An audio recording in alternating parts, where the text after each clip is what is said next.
नमस्कार मेरे प्यारे साथियों, कैसे हैं आप। आशा करता हूँ बहुत अच्छे से होंगे। आज मैं दूसरा चैप्टर आपके सामने एक अर्थशास्त्र का मानव संसाधन लेके आया हूँ, जिसमें हम लोग देखेंगे कि मानव कौन है, संसाधन क्या है, संसाधन में निवेश की आवश्यकता क्यों पड़ती है, साक्षरता क्या है, शिक्षा क्या है, भौतिक पूंजी क्या होता है, मानवीय पूंजी क्या होता है। इन सभी बातों की जानकारी हम लोग इस चैप्टर में लेने वाले हैं। और चैनल को सब्सक्राइब कर लीजिएगा, क्योंकि ये मैं एनसीईआरटी के सारे टॉपिक्स, एससीईआरटी के सारे टॉपिक्स चैप्टर वाइज मैं कवर कर रहा हूँ, जो कि किसी भी एग्जाम को क्रैक करने के लिए आपके लिए हेल्पफुल होगा। ठीक है, चलिए शुरू करते हैं। अब भाई, मानव संसाधन चैप्टर में हमने देखा कि मानव पहला शब्द है। ये मानव कौन है भाई? ये मानव वह प्राणी है, इकोनॉमिक्स की भाषा में अगर देखें तो वह प्राणी जो अपने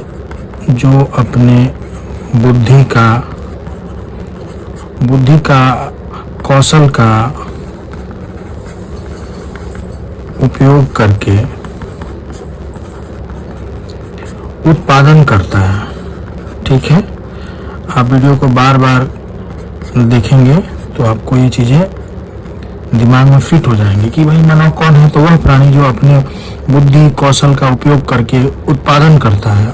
ये उत्पादन देखिएगा, मैं पहले चैप्टर में आपको पढ़ा चुका हूँ कि उत्पादन क्या है। तो उपयोगिता का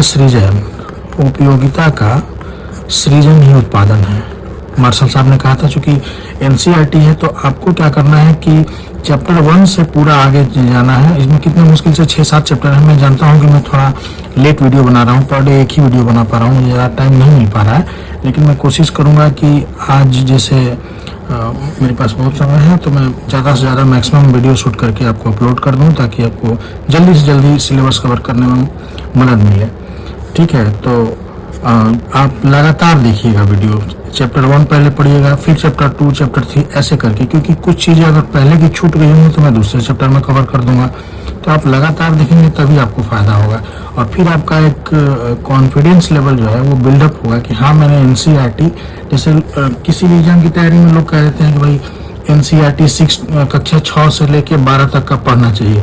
लेकिन जब पढ़ने की बारी आती है तो हमारा दम बिगड़ जाता है कि यार 6 से लेकर 12 तक पढ़ना है, बहुत मुश्किल है। उसी काम को मैं आसान बना रहा हूँ। आपको लगेगा कि हाँ, हमने पढ़ा। एक एक चीज़ मैं आपके सामने आधे घंटे में, 25 मिनट में एक चैप्टर का पूरा निचोड़ रख के आपके सामने प्रस्तुत कर रहा हूँ। ठीक है, चलिए।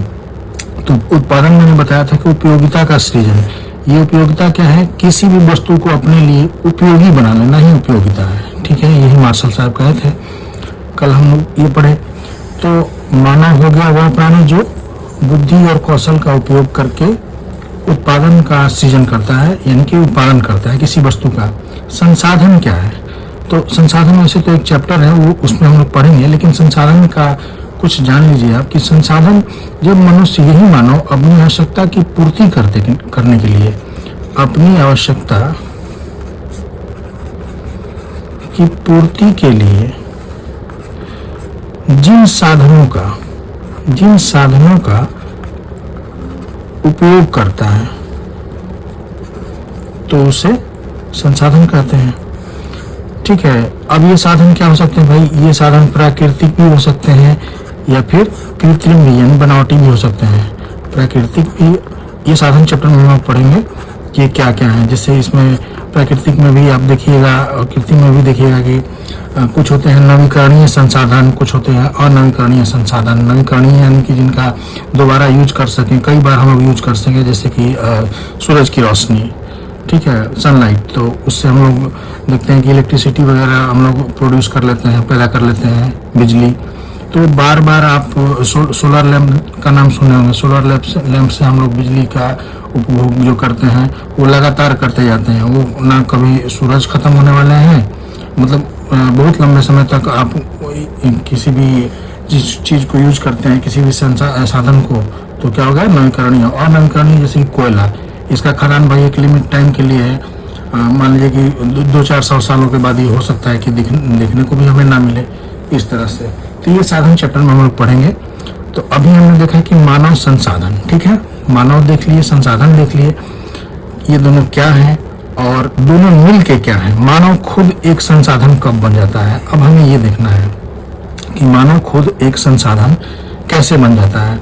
मान लीजिए कि आगे जो मानव संसाधन को एक साथ हम लोग अब देखने का प्रयास कर रहे हैं कि मानव संसाधन, ठीक है।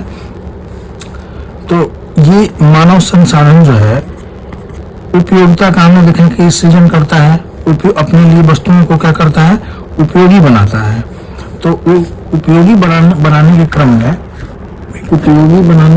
में भाई मनुष्य जो है उत्पादन को ही तो बढ़ाता है।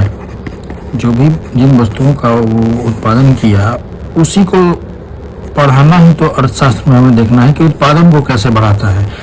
इस चैप्टर का मुख्य जो उद्देश्य है वो यही है कि उत्पादन बढ़ाना है। उत्पादन को क्या करना है, बढ़ाना है। कि भाई मानव संसाधन जो है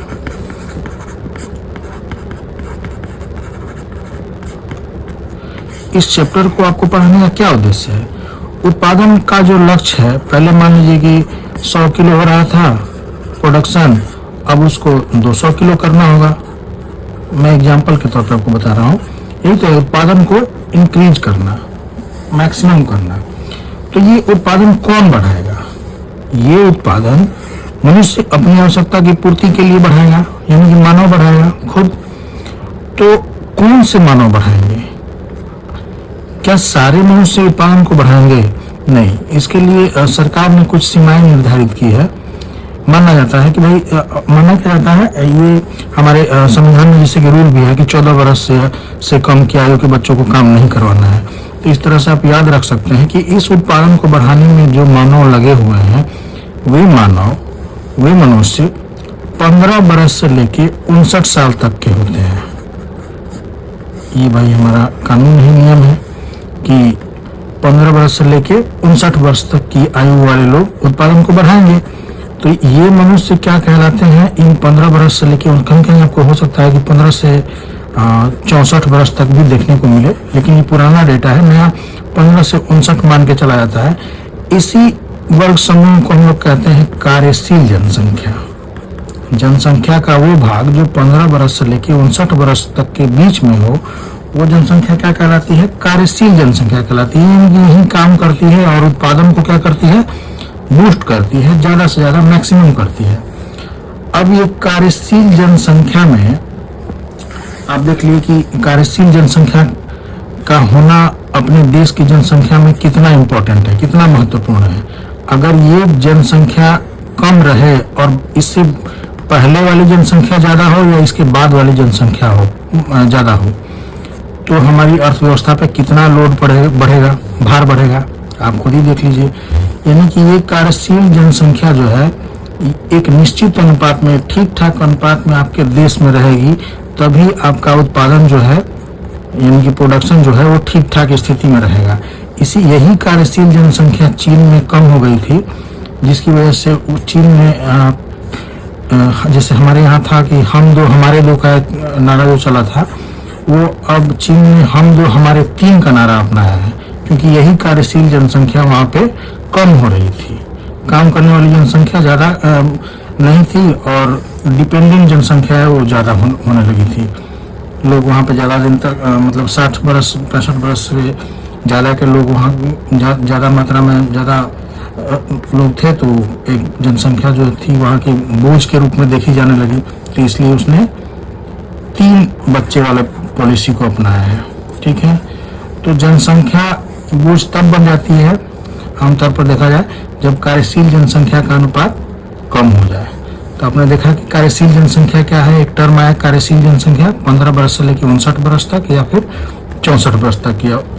अभी 64 वर्ष इसलिए लिया गया है क्योंकि भारत में जैसे कि कुछ पद हैं जो संवैधानिक पद हैं, वो 65 वर्ष की आयु तक वाले लोग उसको निर्वहन करते हैं। ठीक है, जैसे कि राष्ट्रपति का जो पद है या फिर कुछ और भी पद है तो 65 वर्ष तक वहाँ पे लोग काम करते रहते हैं। जैसे कि मुख्य न्यायाधीश का भी जो पद है वो 65 वर्ष तक के लिए है, तो वो भी एक कार्यशील जनसंख्या के रूप में ही देखा जाएगा। और आमतौर पर लोग 60 वर्ष में रिटायर हो जाते हैं, इसलिए 15 वर्ष से लेकर 60 वर्ष तक की जनसंख्या को कार्यशील जनसंख्या कहा जाता है। चलिए आगे देखते हैं कि अब ये कार्यशील जनसंख्या कैसे बेहतर प्रदर्शन करेगी। तो भाई ये कार्यशील जनसंख्या जो है, इसमें अगर निवेश किया जाए, क्या किया जाए, निवेश। कौन सा निवेश करेंगे? जनसंख्या में भाई क्या निवेश करेंगे? तो जनसंख्या को अगर आप इस कार्यशील जनसंख्या को या फिर जनसंख्या को आप जब शिक्षा देंगे, बेहतर शिक्षा देंगे, उनके स्वास्थ्य पे आप ध्यान देंगे, सरकार ध्यान देगी या खुद ध्यान देंगे, उसमें आप कौशल का विकास करेंगे। कौशल मतलब स्किल का विकास करेंगे, उनको प्रशिक्षण देंगे, तभी ना वो बेहतर काम कर पाएगी। अब ये चीजें क्या है, निवेश के रूप में देखी जाती हैं। जैसे मान लीजिए कि आप एक मोटरसाइकिल की दुकान खोलते हैं, क्या बोलते हैं उसको, मोटरसाइकिल बनाने वाले की दुकान, मिस्त्री की दुकान खोलते हैं, मिस्त्री के रूप में आप वहाँ पे काम कर रहे हैं। तो भाई अपनी दुकान आप बेहतर ढंग से परफॉर्म तब कर पाएंगे ना, बढ़िया से चला तब पाएंगे, जब आपको उसके सारे इक्विपमेंट्स के बारे में, सारे उसके जो भी कंपोनेंट्स होते हैं गाड़ी में, कुछ खराब हुआ तो आपको आने चाहिए। तो उसके लिए क्या है, या तो आप खुद ही, आप कुछ नहीं जानते हैं, खोल के बैठ जाइए और धीरे धीरे करके चीज़ों को सीखिए, खोल के सीखिए। कोई गाड़ी खराब होती है तो उसको खोलिए, खुद सीखिए, बनाइए, तो उसमें टाइम लगेगा। और जो आपका कस्टमर होगा वो भी परेशान होगा कि भाई आपको कुछ आता नहीं है, कभी ये कहते हो कि ये खराब है, वो खराब है। या फिर आप नॉलेज लेके आइए, कहीं से स्किल्ड होके आइए, कहीं ट्रेनिंग ले लीजिए, या फिर आपको सरकार खुद प्रशिक्षण दे दे। आजकल देख भी रहे हैं कि कितनी प्रशिक्षण संस्थाएं सरकार ने चलाई हैं, कंप्यूटर का हो या फिर और भी बहुत सारी चीज़ों का जो के सेक्टर में प्रशिक्षण दिया जा रहा है। ठीक है, तो उस तरह से आप अगर प्रशिक्षण लेके अपनी शॉप खोलते हैं तो आप मैक्सिमम अर्न कर पाएंगे, मैक्सिमम मनी का आप वो कर पाएंगे, ठीक है, सृजन कर पाएंगे।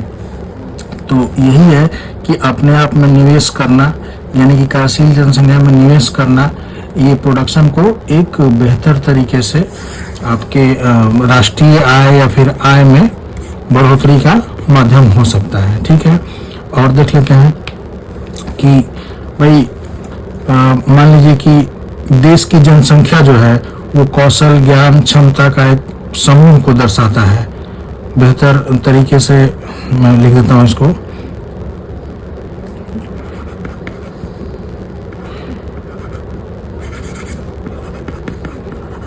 योग्यता,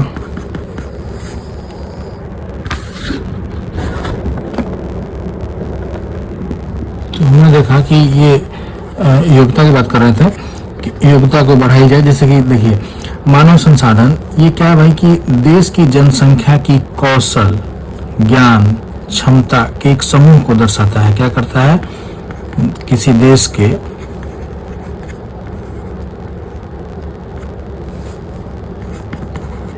जनसंख्या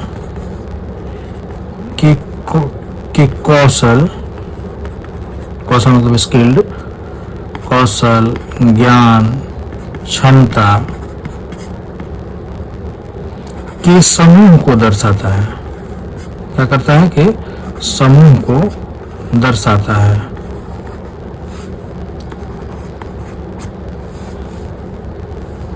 अब वहाँ की मतलब इसी जो देश था उसकी, उस देश की योग्यता को दर्शाता है। मैं यही बताना चाह रहा था आपको, योग्यता को दर्शाता है, कितना ये योग्य देश है, कितना ये कुशल देश है, कितनी इसकी जीडीपी में किसका मुख्य योगदान है, ये सब चीजें हम पता लगा सकते हैं। मानव संसाधन वही है, ठीक है, वहाँ के योग्यता, कुशलता को ये दर्शाता है, जो कि राष्ट्रीय उत्पादन में, राष्ट्रीय उत्पादन वैसे एक नया चैप्टर है राष्ट्रीय आय, उसमें मैं आपको बताऊंगा, वो 10th क्लास में है कि क्या होता है जीडीपी, क्या होता है जीएनपी, क्या होता है एनपी, क्या होता है, ये सब डिस्कस करूंगा। लेकिन राष्ट्रीय उत्पादन में सहायक होता है ये मानव संसाधन। ये जितना स्किल्ड होगा उतना ही आपका राष्ट्रीय उत्पादन का मैं थोड़ा सा बता देता हूँ आपको कि भाई उत्पादन हमने देख लिया, प्रोडक्शन, पूरे राष्ट्र का, एक राष्ट्र में जितना प्रोडक्शन हो रहा है वही है राष्ट्रीय उत्पादन। जितना प्रोडक्शन हो रहा है, यानी कि जितना प्रोडक्शन करने का मतलब कि जितनी चीजें आप उत्पादित कर रहे हैं, जितनी चीजें उन सभी वस्तुओं के मूल्यों का योग ही तो राष्ट्रीय उत्पादन हुआ।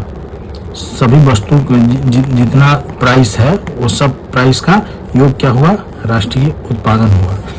तो ये मैक्सिमम होना चाहिए, ये ज़्यादा से ज़्यादा होगा तभी हमारे देश की जीडीपी बढ़ेगी कि भाई हमारा देश 5 ट्रिलियन का इकोनॉमी वाला देश है कि 10 ट्रिलियन वाला इकोनॉमी है। इस तरह से देख रहे हैं कि लगातार इस पे प्रयास जारी है कि मानव संसाधन में निवेश किया जाए और अपने राष्ट्रीय उत्पादन को लगातार बढ़ाया जाए।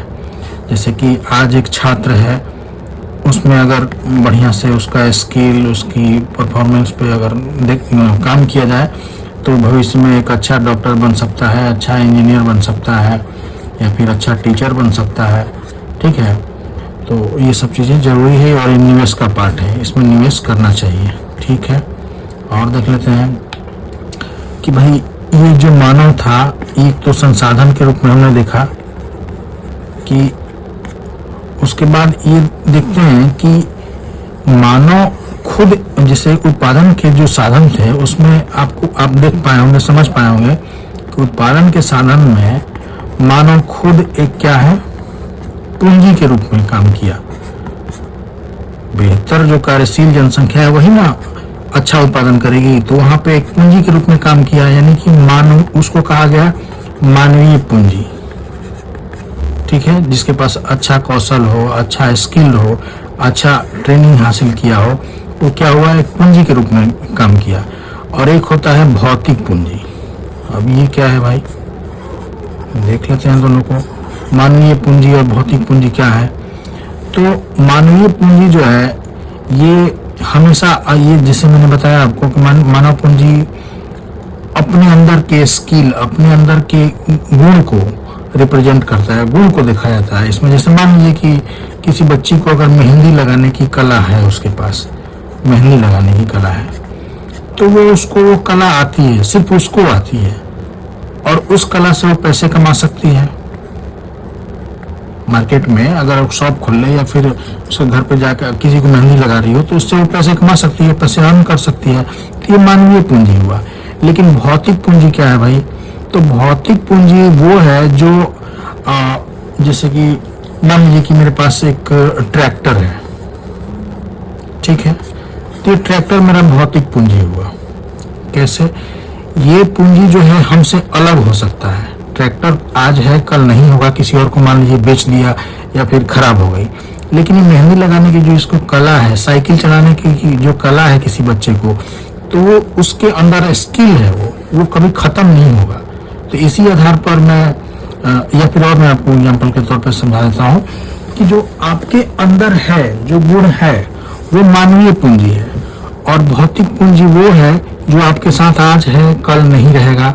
ठीक है, या फिर वो गतिशील है, जैसे कि आपके पास करेंसी रुपया अभी है, लेकिन कुछ देर बाद मान लीजिए कि आप कुछ खरीद लिए, तो रुपया चला गया, आपके पास था किसी और के पास चला गया, तो क्या होगा, गतिशील है, या आज यहाँ है कल कहीं और हो जाएगा। गोल्ड आपके पास है, गोल्ड सोना आज आपके पास है, 10 दिन बाद हो सकता है कि आपको गिरवी रखना पड़ जाए, भगवान न करे। मैं एग्जाम्पल के तौर पे कह रहा हूँ कि ये गोल्ड गतिशील है ना, किसी और के पास चला जाएगा। लेकिन जो आपको साइकिल चलाने की, ट्रैक्टर चलाने की जो कला है, ये आपके पास रहेगी। आपको एसी बनाने आता है, मान लीजिए मैं एसी का एग्जाम्पल बार लेता हूँ, एसी बनाने आता है, तो आपके अंदर वो एक स्किल है, उसको आप किसी और को सिखा सकते हैं, ना कि अपने आप से आप खत्म कर सकते हैं। अब पागल हो जाएंगे तो खत्म ही हो जाएगा। तो वो वाला मैं केस नहीं ले रहा हूँ, पगलाने का केस नहीं ले रहा हूँ कि भाई कला है तो मानवीय पूंजी हुआ। ठीक है, तो मानवीय पूंजी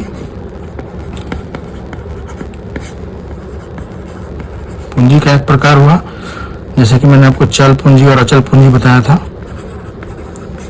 भौतिक पूंजी एक पूंजी का एक और प्रकार मैंने आपको पहले चैप्टर में पढ़ा दिया है, एक चल और दूसरा अचल। समझाने के लिए मैंने बताया था कि चल पूंजी का वैसा प्रकार है जो अपने मालिक के साथ कम समय तक रहता है, यानी कि चला जाता है तुरंत, और अचल लंबे समय तक रहता है। जैसे अचल में आप देख सकते हैं भूमि, ये लंबे समय तक आपके साथ रहेगा। और चल पूंजी में आपको बताया था करेंसी, करेंसी मतलब रुपया पैसा, ये तुरंत चला जाएगा, आज है कल नहीं रहेगा, इस तरह से हो जाएगा। चल पूंजी में जैसे खाद बीज, ये चीज़ें जो है आप लगाए और अपना प्रोडक्शन कर लिए, खेत में से कुछ उत्पादन कर लिए, तो खाद बीज वगैरह जल्दी खत्म हो जाएंगे। डीजल पेट्रोल जितने ईंधन है ये क्या है, चल पूंजी है। लेकिन ट्रैक्टर क्या है, अचल पूंजी है, वो लंबे समय तक आपके साथ रहेगा। तो यही है चल पूंजी और अचल पूंजी। लेकिन पूंजी का एक और प्रकार अभी मैंने बताया आपको, मानवीय पूंजी और भौतिक पूंजी। मानवीय पूंजी में क्या है भाई, जो आपके अंदर है स्किल वो मानवीय पूंजी, जो आपसे अलग हो सकता है, गतिशील है, वो भौतिक पूंजी, जिसको आप छू सकते हैं, महसूस, इसको आप महसूस कर सकते हैं। ठीक है, तो ये छू सकते हैं, तो छू सकते हैं, छू सकने वाली चीजों को क्या कहते हैं, मूर्त कहते हैं। क्या होता है, ये मूर्त होता है। और नहीं छू सकने वाली चीजों को अमूर्त कहते हैं। याद रखिए, कुछ हिंदी के शब्द होते हैं, मूर्त और अमूर्त में ये अंतर है। तो अगर ये क्वेश्चन आ सकता है या फिर पूछा जाएगा किसी कॉम्पिटिटिव एग्जाम में कि इनमें से कौन मानवीय पूंजी है, तो आपको सोचना होगा मानवीय पूंजी क्या है, स्किल मानवीय पूंजी है, भौतिक पूंजी क्या है, करेंसी भौतिक पूंजी है, ट्रैक्टर, हल बैल इत्यादि ये सब क्या है, भौतिक पूंजी है। तो देखिए, ये मानवीय पूंजी अमूर्त होती है, भौतिक पूंजी मूर्त होती है। इसको मानवीय पूंजी को स्वामी से या फिर अपने मालिक से अलग कर सकते हैं आप, अलग नहीं कर सकते हैं आप। आपको ट्रैक्टर चलाने आता है तो आता है, उसको अलग नहीं किया जा सकता है। लेकिन आपके पास ट्रैक्टर है तो ट्रैक्टर किसी और का हो सकता है, इसमें अलग किया जा सकता है अपने मालिक से। ठीक है, उसके बाद मानवीय पूंजी गतिशील नहीं होती। ये क्या होती है, गतिशील। आज आपके पास है, कल किसी और के पास रहेगा। ठीक है, सॉरी, गतिशील हो सकती है। और ये गतिशील नहीं होगी, मानवीय पूंजी गतिशील नहीं है। आपको आता है तो आपके पास से खत्म नहीं होगा, बशर्ते कि आप पागल ना हो। ठीक है, इससे इससे निजी लाभ होगा। ट्रैक्टर बेचिएगा तो आपका पर्सनल लाभ होगा, आपको पैसा मिलेगा। लेकिन आपको एसी बनाने की कला होती है तो आप सेवा के रूप में किसी का एसी बनाते हैं तो समाज को लाभ होगा, निजी लाभ यहाँ होगा। बहुत सारे अंतर है, कितना भी आप कई सारे बना सकते हैं। ये सक्रिय होता है। ठीक है, और ये सक्रिय है। मानवीय पूंजी हमेशा सक्रिय रहता है। आप मतलब कि हमेशा आपके अंदर एक्टिव रहेगा। मेहंदी लगाना है तो आप उठिएगा तुरंत मेहंदी लगा सकते हैं, हमेशा एक्टिव रहेगा। आप याद करने के लिए ऐसे सोच सकते हैं। ये निष्क्रिय साधन होता है। ट्रैक्टर में कोई जान नहीं होती है, बसों में कोई जान नहीं होती है, पैसे में कोई जान नहीं होती है। इसके लिए जीव की आवश्यकता है, सक्रिय रहेगा, ये निष्क्रिय रहेगा। और भी सोचिएगा तो बहुत सारे इसके एग्जाम्पल हो सकते हैं इनके अंतरों का। लेकिन परीक्षाओं में दो चार ऐसे ही पूछा जाता है कि भाई क्या है, इनसे आपको जान पहचान होना चाहिए, रूबरू होना चाहिए कि ये नहीं लगना चाहिए कि भाई ये कौन सा आ गया नया क्वेश्चन कि मानवीय पूंजी क्या है, तो ये क्या है, भौतिक पूंजी क्या है, इस तरह की चीज़ें। इसलिए मैं आपको ये बता दिया सब कुछ। अब एक बार ब्रीफ देख लेते हैं कि हमने क्या क्या इस चैप्टर में सीखा है और इसका छोटा छोटा जो टर्म है उनसे मैं आपको रूबरू करा देता हूँ। क्या सीखा हमने, तो पहला सीखा कि मानव संसाधन क्या है।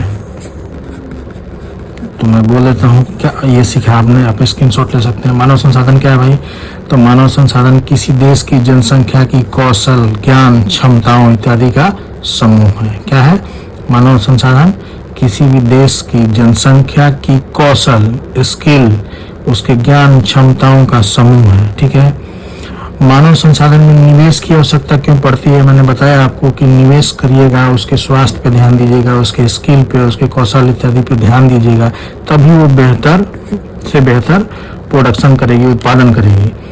क्या है, हमें संसाधन में दूसरा क्या सीखा हमने कि संसाधन में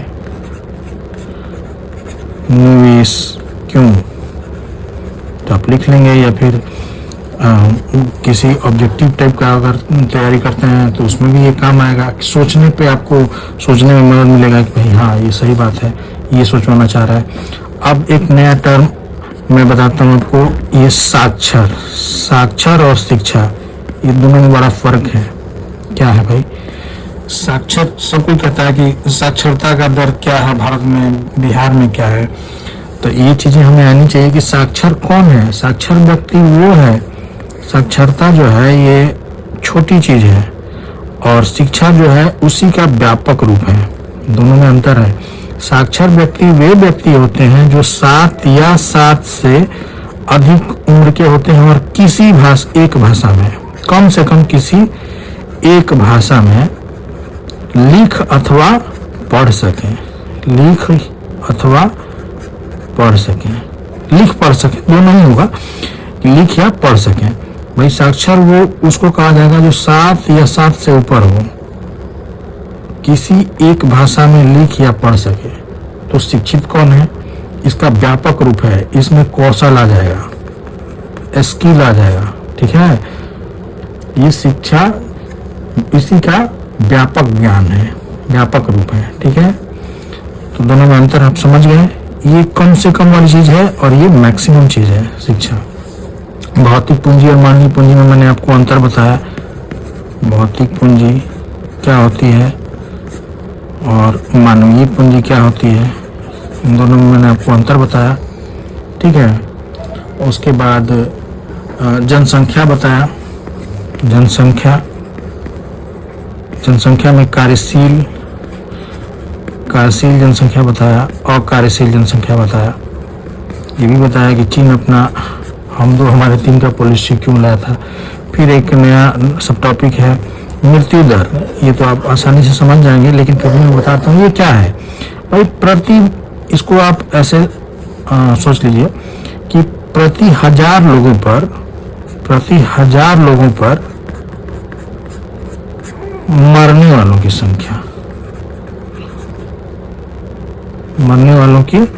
संख्या, ठीक है, मृत्यु दर। 1000 लोगों पर मरने वाले व्यक्तियों की संख्या को मृत्यु दर कहते हैं, ठीक है। साक्षर व्यक्ति आपको बता ही दिया। और एक नया टर्म है भाई, पेशेवर शिक्षा। क्या है पेशेवर शिक्षा? पेशेवर शिक्षा क्या है? तो किसी खास कार्य के लिए विशेष तकनीक से ज्ञान प्राप्त करने को पेशेवर शिक्षा कहते हैं, अपने पेशे के लिए, ठीक है ना। किसी खास कार्य के लिए विशेष तकनीक का ज्ञान प्राप्त करना। जैसे मान लीजिए कि आपको एरोस्पेस प्लेन बनाना है, तो भाई उसके लिए आप क्या करेंगे? किसी ऐसे इंस्टीट्यूट में पढ़ेंगे ना जहाँ पे प्लेन के बारे में एरोस्पेस इंजीनियरिंग आपको पढ़ना पड़ेगा, ठीक है। जो एक बाबा पढ़ के आए हैं, आजकल यूट्यूब पे बहुत वायरल हो रहे हैं, वही वाला। तो वो पेशेवर शिक्षा ये हो गया, ठीक है, किसी खास पेशे के लिए। और देख लेते हैं इसमें और क्या हो सकता है। इस चैप्टर में जो है इतना ही था, लेकिन इसमें जैसे जनसंख्या की बात की गई थी, तो आप एक चीज़ और इसमें दिया हुआ था कि जनसंख्या, जैसे बिहार के संदर्भ में अगर देखिएगा, बिहार के संदर्भ में आप याद कर लीजिए, ये बीपीएससी वगैरह में भी पूछता है कि भाई बिहार में जो है सबसे ज़्यादा जनसंख्या घनत्व, सबसे ज़्यादा जनसंख्या का बोझ मैंने पढ़ाया आपको। जनसंख्या घनत्व बिहार में शिवहर में पाया जाता है। बिहार में की बात कर रहे हैं, कहाँ पे? शिवहर में, ठीक है। अब शिवहर में सबसे ज़्यादा पाया जाता है। और सबसे कम की बात करें, ये मैक्सिमम है, सबसे मिनिमम की बात अगर करें तो कैमूर में पाया जाता है, ठीक है। कैमूर में सबसे कम। और दूसरे नंबर पे जो सबसे कम है वो आपको जमुई में पाया जाता है। फिर उसके बाद बांका में, ऐसे तो मुझे याद है, 4-5 याद है, लेकिन ये शिवहर में पाया जाता है, ठीक है। सबसे कम, सबसे ज़्यादा जनसंख्या घनत्व। अब ये जनसंख्या घनत्व क्या होता है भाई? ये वैसे तो जनसंख्या एक टॉपिक है, उसमें पढ़ाएंगे अगले चैप्टर में, लेकिन जनसंख्या घनत्व जो है आप जान लीजिए कि प्रति स्क्वायर किलोमीटर में, यहाँ 1 किलोमीटर, यहाँ 1 किलोमीटर, प्रति स्क्वायर किलोमीटर में इसका क्षेत्रफल निकलेगा तो क्या होगा 1 गुणे 1 किलोमीटर स्क्वायर। ये क्या होगा, एक वर्ग, इसको लिखते हैं 1 वर्ग किलोमीटर स्क्वायर। ठीक है, तो प्रति स्क्वायर किलोमीटर के क्षेत्र में रहने वाले लोगों की संख्या, रहने वाले लोगों की संख्या क्या है, जनसंख्या घनत्व होता है। तो जनसंख्या घनत्व सबसे ज़्यादा कहाँ है, शिवहर है। कम से कम कहाँ है, तो कैमूर है, उससे थोड़ा ज़्यादा जमुई में है, उससे थोड़ा ज़्यादा बांका में है। तो ये इसकी कुछ सामान्य जानकारियाँ थी, आपको ध्यान रखना चाहिए। और कुछ फुल फॉर्म भी होते हैं इस चैप्टर में, जैसे कि जीडीपी आप जानते होंगे, ग्रॉस डोमेस्टिक, मैं बोल देता हूँ प्रोडक्ट। ठीक है, यूजीसी, यही चीज़ें ऑब्जेक्टिव बनती हैं। तो लोग बच्चे पूछते हैं कि भाई ये पूछ रहा है, इसके लिए एक अलग से टॉपिक पढ़ना पड़ेगा। Sorry, university grant commission. ठीक है, हिंदी में पूछेगा तो विश्वविद्यालय अनुदान आयोग। उसके बाद एनसीईआरटी, जो मैं पढ़ा रहा हूँ आपको, एनसीईआरटी का full form national council of, देखिएगा नेशनल काउंसिल ऑफ होता है यहाँ पे लिख देगा आपको फॉर, और वहाँ पे हो जाएंगे आप कंफ्यूज, फॉर नहीं of. Research and training institute, research and training institute. ठीक है, एनसीईआरटी। उसके बाद एससीईआरटी, आजकल बिहार में भी एससीईआरटी फॉलो किया जाता है, इसी पर आधारित है। लेकिन यहाँ पे बस कुछ नहीं करना है, नेशनल की जगह पर आपको क्या कर देना है, स्टेट कर देना है। ठीक है, फिर उसके बाद एक आईसीएमआर है, आईसीएमआर। भाई मैं एनसीईआरटी में सारा कुछ कवर कर रहा हूँ, सीधी सी बात है, कुछ छोड़ नहीं रहा कि फिर कोई कहते हैं कि नहीं एनसीईआरटी पढ़े हो, तो हाँ पढ़े हैं। इंडियन काउंसिल ऑफ, ठीक है, मेडिकल रिसर्च। आपको कॉन्फिडेंस आना चाहिए कि भाई हाँ मैंने पढ़ा है, तो एनसीईआरटी पढ़ा है तो पढ़ा है, इस तरह से। और बस यही है, इस चैप्टर में इतना ही है, पूरा निचोड़ इसका यही है। आप इस वीडियो को 4-5 बार देखिएगा तो आपकी चीज़ें खुद ही क्लियर होती चली जाएंगी। और इसमें आप जो 9th 10th वाले बच्चे हैं, 9th 10th 11th 12th वाले, वो घर पे आके इसको रिवाइज करेंगे स्कूल से आने के बाद। और जो कॉम्पिटिटिव एग्जाम वाले बच्चे हैं वो क्या करेंगे, इसको 4-5 बार देखेंगे, अपने दिमाग में बार बार चीज़ों को जो मैं बोल रहा हूँ उसको सुनेंगे। सामने बोर्ड, डिजिटल बोर्ड है, आज मेरा पेन टैब भी आ जाएगा, तो मुझे पढ़ाने में थोड़ी सहूलियत होगी। मैं पीडीएफ के माध्यम से आपको बहुत सारी चीज़ों का प्रैक्टिस कराऊंगा क्वेश्चन का, तो उस देखते हैं। और आपको बेहतर से बेहतर अपना कंटेंट देने का मैं कोशिश कर रहा हूँ दिन प्रतिदिन। आप मेरे वीडियो को सब्सक्राइब कर लीजिएगा चैनल को, और वीडियो को अगर पसंद आया तो लाइक कर दीजिएगा। ठीक है, धन्यवाद। वैसे